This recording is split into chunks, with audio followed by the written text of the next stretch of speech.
ওয়াশিংটনের শীতল বাতাসে তুষারের ফাঁকে একটি মানচিত্র, আর সেই মানচিত্র ঘিরেই আজ দক্ষিণ এশিয়ার ভূ রাজনীতি নতুন করে আলোচনায়। যুক্তরাষ্ট্রের অবস্থানরত শিখ বিচ্ছিন্নতাবাদী নেতা গুরপাতওয়ান্ট সিং পান্নুন হোয়াইট হাউসের কাছাকাছি এক সমাবেশে যে মানচিত্র উন্মোচন করেছেন, সেখানে ভারতের উত্তর পূর্বাঞ্চলের 7 রাজ্যকে আলাদা করে একটি প্রস্তাবিত রাষ্ট্র হিসেবে দেখানো হয়েছে। নাম দেওয়া হয়েছে ট্রাম্পল্যান্ড। এই মানচিত্রে নাগাল্যান্ড, মিজোরাম, মেঘালয়, মণিপুর, আসাম ও ত্রিপুরার পাশাপাশি অরুণাচল প্রদেশকে চীনের অংশ হিসেবে দেখানো, যা দিল্লির ভাষায় ভারতের সার্বভৌমত্বের উপর সরাসরি আঘাত।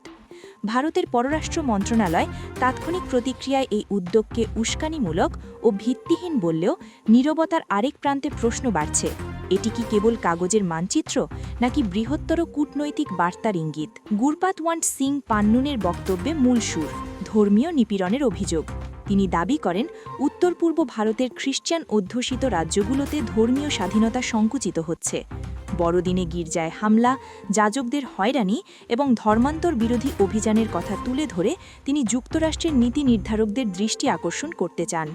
ভারতের সরকারি জনশুমারি অনুযায়ী নাগাল্যান্ড ও মিজোরামে খ্রিস্টান জনসংখ্যা 85% বেশি। এই পরিসংখ্যানই তার যুক্তির ভরকেন্দ্র। তবে ভারত সরকার বলছে, বিচ্ছিন্নতাবাদী প্রচারণার সঙ্গে বাস্তবতার মেলবন্ধন টানা ভুল ও বিপজ্জনক। দিল্লির উদ্বেগ এখানেই শেষ নয়।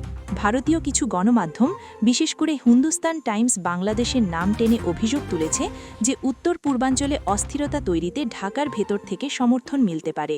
বাংলাদেশ এই অভিযোগ সরাসরি প্রত্যাখ্যান করেছে। ঢাকার অবস্থান স্পষ্ট, মানবিক সহায়তা ও আঞ্চলিক স্থিতিশীলতাই তাদের লক্ষ্য। ড. মুহাম্মদ ইউনুসের নেতৃত্বে প্রস্তাবিত মানবিক করিডর রোহিঙ্গা সংকট মোকাবিলার জন্য, কোনো ভূখণ্ডগত রাজনীতির জন্য নয়, এমনটাই জানিয়েছে বাংলাদেশের পররাষ্ট্র মন্ত্রণালয়। ওয়াশিংটনের প্রতিক্রিয়া সংযত কিন্তু অর্থবহ। হোয়াইট হাউস ধর্মীয় স্বাধীনতা নিয়ে উদ্বেগ ও পর্যবেক্ষণের কথা বলেছে, তবে গুরপাতওয়ান্ট সিং পান্নুনের মানচিত্র বা দাবিকে সমর্থনও করেনি, নাকচও করেনি। এই কৌশলগত নীরবতাই দিল্লির ভেতরে অস্বস্তি বাড়িয়েছে, কারণ যুক্তরাষ্ট্র ভারত প্রতিরক্ষা ও প্রযুক্তি অংশদারিত্ব আজ গভীর। ভারতের অভ্যন্তরেও প্রশ্ন উঠছে, যদি এমন মানচিত্র অন্য কোনো প্রতিদ্বন্দ্বী দেশ প্রকাশ করত, প্রতিক্রিয়া কি এত সংযত থাকত?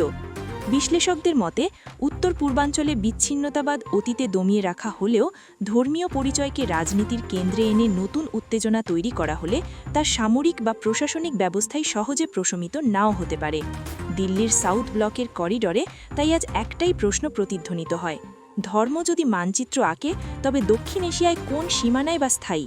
আপাতত ট্রাম্পল্যান্ড একটি মানচিত্রই, কিন্তু এই মানচিত্র ঘিরে যে ভাষা, অভিযোগ আর কূটনৈতিক নীরবতা, তা বাস্তবতার ভেতরেই নতুন চাপের রেখা টেনে দিচ্ছে।